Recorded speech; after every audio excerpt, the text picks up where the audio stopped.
A great evening to you, everyone. Warm welcome to Business Live. Coming up in this edition, the economy expands by 3.1% in 2022, lower than government's forecast. From a perspective, the economy grew by 3.8%, which also indicates a slowdown of about 2.8 percentage points, as the economy grew by 6.6% between 2020 and 2021, and now saw a growth rate of 3.8% between 2021 and 2022. Ahead, we will engage the Chamber of Agribusiness Ghana as the agri sector expanded by 4.2%. Also in this bulletin, former Deputy UN Secretary General pushes for a decent debt restructuring deal for Ghana as creditors prepare to announce financing assurance in the coming days. We're very engaged because we look at both Ghana and Zambia as, real sort of pilot cases where both countries deserve a decent deal on their debt. Plus, the Joy Business Van tells the story of beauty startup Bubune Africa, which uses authentic African ingredients to make skincare products. Details of these and many others coming your way shortly. Please stay.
Latest commodities up there.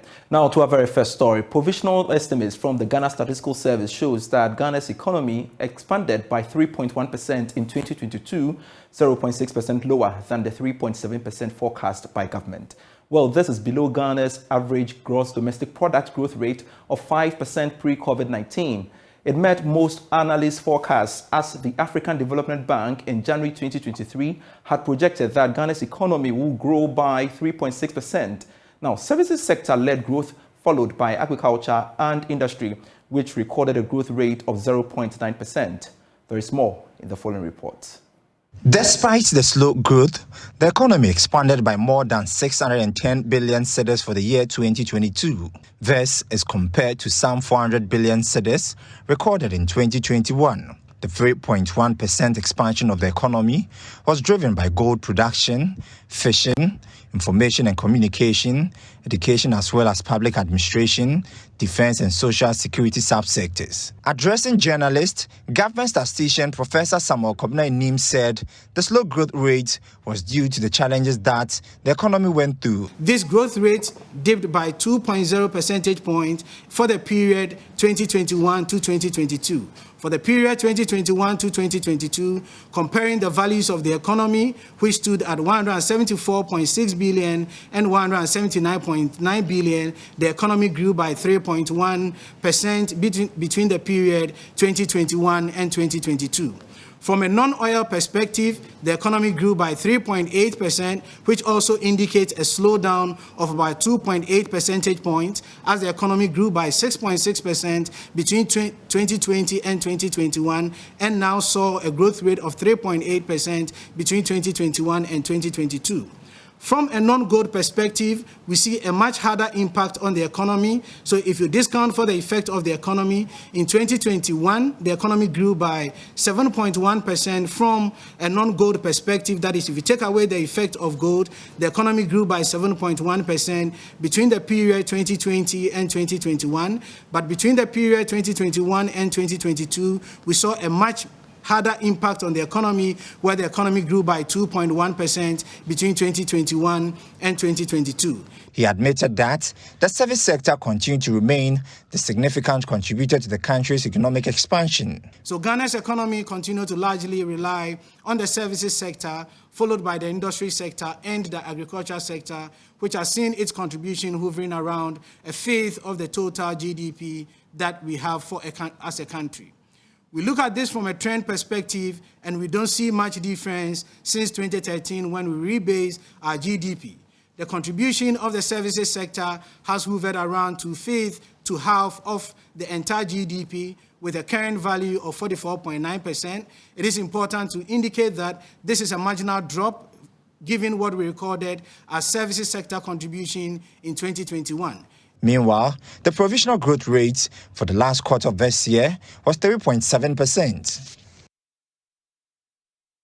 Director at the Institute of Statistical, Social and Economic Research, Professor Peter Quartey, has attributed the poor performance of the industry sector to high inflation and high cost of doing business in the country in 2022. Now, speaking earlier on the marketplace, Professor Quartey explained that difficult economic conditions contributed to the poor performance of the industry sector. General cost of doing business, as well as the general uncertainty in the last quarter of 2022. This IMF program, debt exchange, generally there was higher uncertainty on the market, and therefore, as investors, as industry, they couldn't plan to invest as much as they could. Demand pressures were not as high as one would have expected. So that translated into the slower growth rates that we saw. The industrialization policies were there, but of course, as a business person, if you want to produce, if you want to market your product, you also have to take cognizance of what is happening on the market. If exchange rate was depreciating quite rapidly, if the interest rate were rising, if electricity, utility tariffs, fuel prices were going up, inflation, look at how rapidly inflation kept changing. So there are a lot of market uncertainty, and as an investor, despite all the policies that government was trying to put in place, this would affect your decision to invest, to produce. And even if you produce, demand for your product can also be affected, given the general economic conditions. So, in my view, it is very much expected. Meanwhile, the agricultural sector expanded by 4.2% for 2022. Now, the fishing subsector recorded the highest rate year-on-year growth rate of 8.8% in the agricultural sector, while the forestry and logging subsector recorded the lowest with 1.7%. Now, Chief Executive of the Chamber of Agribusiness Ghana, Anthony Morrison, joins us via Zoom on this development. Grateful, Anthony, you could join me on Business Live. Now, what do you make of the year-on-year GDP growth rate of the agri sector? Well, thank you very much, and very good evening to your cherished viewers. For the 5 years continuous, we are seeing the agriculture economy contributing again the lowest contributor to the economy in general, or to the economy or the GDP of Ghana. And for us, we think that these are some of the challenges that we need to be looking at going forward, especially in the economic crisis of this nature. Yes, of course, there was an upward review with regards to its contribution in total, but it's still less competitive with regards to the total contribution to the economy. And this cannot be something good to write home about. As an agrarian country, a country that has all it takes to produce a lot and export a lot. So we need to do more for the agriculture sector. In your view, what do you think we can do to maximize the gains? Well, there is a lot we can do, just as it was said in the President's State of the Nation address of trying to mitigate the 10 billion agricultural importation bill. We need to take the political will and reduce the importation bill. First, on the 1.7 billion frozen chicken importation bill, that also on the tomatoes, which is ranging about $400 million. We're also looking at fish, 1.3 billion on the fish importation bill, and the rice bill, which is also around $1.1 billion. We also import about $300 million of fruit juice, sugar, and what have you. So, and especially fat and oil, which is also around 1.4 billion. So we need to take the political will and begin to take the critical step and make public increasing or incremental public investment into the agriculture sector. You see, when you do that, you see that the other sectors of the economy will respond because you are increasing job creation, the wealth creation, and all these people will be paying taxes. And especially, you will see an incremental upward performance in the services sector. Services sector actually, in most cases, should be performing more than double of most of the sectors because they provide, they are more of an oscillatory sector for most of the other sectors. But if they are not performing in that particular sector very well, you see that will affect the other performances of the other economic sectors. And these are some of the things. And you see, aside the budgetary allocation or the incremental budgetary allocation, we should also be looking at investment into research, innovation, and technology, and also skills development. Okay. Because that is the only way you can guarantee people's investment, whether public or private, in the agriculture sector. We are grateful. Anthony Morrison is the Chief Executive Officer of the Agribusiness Chamber, speaking to us here on Business Live. Moving on to some other stories, the former Deputy Secretary General of the United Nations, Mark Brown, is pushing for a decent debt restructuring deal for Ghana. And the call is coming at a time when the Paris Club of bilateral creditors are set to begin formal debt restructuring negotiations with Ghana and possibly announce financing assurance for the country.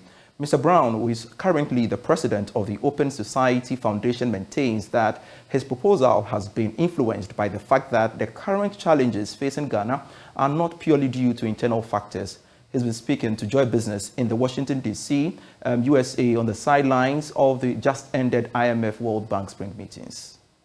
At the global level, we're trying to lock in those wins and create a kind of, and through our grantees, create a, if you like, a new narrative of, you know, a very different way of addressing debt, rather than looking at it as a reason to cut spending and to sort of put on the straitjacket of austerity, to instead see that in some cases debt crises require more spending, not less spending, because economies have to grow their way out of the debt if they're going to be able to service it. So, you know, it's a complete, it's a program which intends both to change the terms of the negotiation at the country level, change the terms of engagement at the global level, and change the terms of the debate at the intellectual level to, you know, put a much more sort of, a much different economic model in place where, you know, growth is okay. Growth is something we should be looking at rather than the austerity that, you know, for example, Zambia now faces or Ghana may shortly face. And also the debt sustainability initiative we launched today. How does Ghana, Kenya, Zambia benefit? I saw something to do with building their capacity. So how can... Well, in the case of Ghana, we've been giving support to debt advisory work there, and similarly in the case of Zambia, we've been supporting a lot of groups who are in turn working with the government and with civil society in Zambia on the terms of those debt agreements. So, you know, we're very engaged because we look at both Ghana and Zambia as, you know, real sort of pilot cases where both countries deserve a decent deal on their debt, and we hope that by locking in that deal it becomes the basis for other countries which may be in the queue behind them for debt restructurings to get similar or even better terms.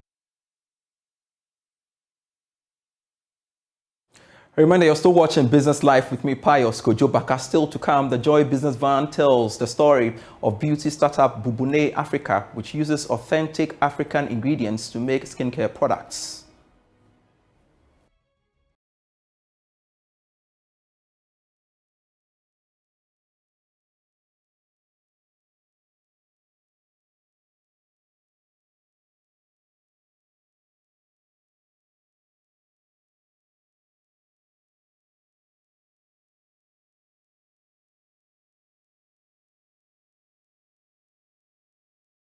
By way of Business Life with me, Pious Kojo Baka. You can always get business stories when you log on to myjoyonline.com/business.